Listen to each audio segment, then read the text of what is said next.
मैं, तो 2 घंटे से दोनों कर क्या रहे थे? राखी, कुछ नहीं, कुछ इधर उधर की बातें। आपकी बातें, राखी ने मुझे छेड़ते हुए कहा। मैं, मेरी बातें? राखी, और क्या? जब मैं पहली बार ज्वाइन हुई तब मुझसे तो आपने कभी बात नहीं की, और अश्विनी को देखते ही गाना निकल गया मुंह से। ये सुनकर मैं जानबूझकर शर्मा गया और आशु हैरानी से आंखें बड़ी करके मुझे देखने लगी। आशु कौन सा गाना गा रहे थे सर? राखी, एक लड़की को देखा तो? मैं कुछ नहीं बोला और एक घूंट में सारी चाय पीकर वापस ऊपर आ गया और मुझे जाता हुआ देख राखी ठहाके मार के हंसने लगी। आज आशु के मुझे सर कहने पर मुझे एक अजीब सी खुशी हुई और वो भी शायद समझ गई थी। लंच के बाद मैं दोनों के साथ रिसर्च, प्लानिंग और एनालिसिस में उनके साथ लग गया। मैंने दोनों को पुराना डाटा दिखाया और उसकी मदद से रेशियो निकालना बताकर मैं अपने डेस्क पर वापस आ गया। कुछ देर बाद नीतू मैडम भी आई और वो भी मेरे इस बदले हुए बर्ताव से थोड़ा हैरान थी। उन्होंने मुझे दोनों की मदद करते हुए देख लिया था, इसलिए मेरी सराहना करने से वो नहीं चूकी। अरे भैया, तुम दोनों से ज्यादा होशियार है सागर, कुछ सीखो इनसे। अपना काम तो करते ही है, साथ साथ दूसरों की मदद भी करते हैं। ये बात मैडम ने रस्तोगी जी को सुनाते हुए कही। शाम को जब जाने का नंबर आया तो मैं सोचने लगा कि कैसे आशु को घर छोड़ूं। अब मैं सामने से जाकर तो पूछ नहीं सकता था, इसलिए मुझे कुछ न कुछ तो सोचना ही था। तभी मैडम ने उसे खुद ही लिफ्ट ऑफर कर दी और मैं बस आशु और मैडम को जाता हुआ देखता रहा। राखी से आई और मेरे कंधे पर हाथ रखते हुए बोली, आज लिफ्ट मिलेगी? मैंने बस मुस्कुरा कर हाँ कहा और फिर आशु की जगह राखी को अपने पीछे बिठाकर उसके घर छोड़ा। मेरे घर पहुंचने के घंटे भर बाद आशु का वीडियो कॉल आया। वो बाथरूम में बैठे हुए खुसफुसाई, आशु आई लव यू जानू। ओम मम्मा, माँ, मैं क्या बात है, बहुत खुश है आज। आशु जानू, बर्थडे के बाद आज का दिन मेरे लिए सबसे जबरदस्त था। कल के दिन के लिए सब्र नहीं कर सकती मैं, अच्छा जी, जब मुझसे नाराज हुई थी और हमने पहली बार प्यार किया था वो दिन जबरदस्त नहीं था? मैंने आशु को छेड़ते हुए कहा। आशु, वो दिन तो मेरे जीवन का वो स्वर्णिम दिन था जिसका बयान मैं कभी कर ही नहीं सकती। उस दिन तो हमने एक दूसरे को समर्पित कर दिया था। हमारा अटूट रिश्ता उसी दिन तो पूरा हुआ था। मैं, वैसे आज मुझे तुम्हारे सर कहने पर बड़ी अजीब सी फीलिंग हुई। पेट में तितलियां उड़ने लगी थी।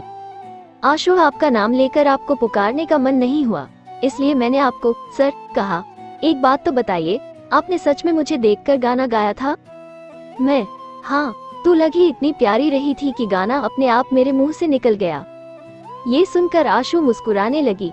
फिर इसी तरह हंसी मजाक करते करते खाने का समय हो गया और खाना मुझे नाना था पर बुरा आशु को लग रहा था। हमारी शादी जल्दी हुई होती तो मैं आपके लिए खाना बनाती, आशु ने नाराज होते हुए कहा। जान, शादी के बाद जितना चाहे खाना बना लेना, पर तब तक थोड़ा बहुत एडजस्ट तो करना पड़ता है, मैंने आशु को मनाते हुए कहा। वैसे कितना रोमांटिक होगा जब आप और मैं एक साथ एक ही ऑफिस जाएंगे। स्टाफ के सारे लोग देखकर जल भून जाएंगे। आशु की बात सुनकर मेरे चेहरे पर मुस्कुराहट आ गई। लोगों को जलाने में बहुत मजा आता है तुम्हें? मैंने पूछा। अब आपके जैसा प्यार करने वाला हो तो जलाने में मजा तो आएगा ही। आशु ये कहते हुए हंसने लगी। तभी बाहर से सुमन की आवाज आई। अरे अब क्या बाथरूम में बैठकर अकाउंट्स के सवाल हल कर रही है? जल्दी बाहर आ, खाना लग गया है। आशु ने हड़बड़ा कर कॉल काटा और मुझे बहुत जोर हंसी आ गई। बाद में उसका मैसेज आया, बहुत मजा आता है ना आपको मेरे इस तरह छुप छुप कर आपसे बात करने में? मैंने भी जवाब में हाँ लिखा और फोन रखकर खाना बनाने लगा। खाना खाकर बड़ी मीठी नींद सोया और सुबह जल्दी से तैयार हो गया। सोचा कि आज आशु को मैं ही ऑफिस ड्रॉप कर दूं, पर फिर याद आया कि किसी ने देख लिया तो। तभी दिमाग में प्लान आया कि मैं आशु को बस स्टैंड पर छोड़ दूंगा, वहां से वो पैदल आ जाएगी। पर किस्मत को कुछ और ही मंजूर था। आशु को मैडम ही लेने आ रही थी। मैं अपना मन मार के ऑफिस पहुंचा, पर वहां कोई नहीं था तो मैं नीचे चाय पीने लगा। तभी वहां राखी आ गई और वो भी मेरे साथ चाय पीने लगी। नीतू मैडम और आशु एक साथ गाड़ी से निकले और हमारे पास ही आकर खड़े हो गए और चाय पीने लगे। चाय पीकर हम सब एक साथ ऊपर आए और सीधा मैडम के केबिन में बैठ गए। कल के काम पर डिस्कशन के बाद मैडम ने तीनों को अलग अलग बिठा दिया और राखी को प्लानिंग और आशु को एनालिसिस का काम दे दिया। मैं बैठा कुछ पीपीटी स्टडी कर रहा था। मैडम भी मेरे पास आ गई और कल जो कुछ थोड़ा बहुत काम हुआ था उसके ग्राफ्स बनाने में मदद करने लगी। मैडम को पमरे साथ बैठा देख आशु को अंदर से जलन होने लगी थी। वो बहाने से बार बार आ रही थी और मैडम से कुछ न कुछ पूछ रही थी। हालांकि आशु बहुत कोशिश कर रही थी कि उसकी जलन मुझ पर जाहिर ना हो, पर मैं उसकी जलन महसूस कर पा रहा था। आखिरी बार जब आशु मैडम से कुछ पूछने आई तो मैडम उठ खड़ी हुई। सागर, आप ये पीपीटी का ऑर्डर ठीक करो, मैं जरा अश्विनी को एक बार सारा काम समझा दूं, वरना बेचारी सारा टाइम इधर उधर भटकती रहेगी।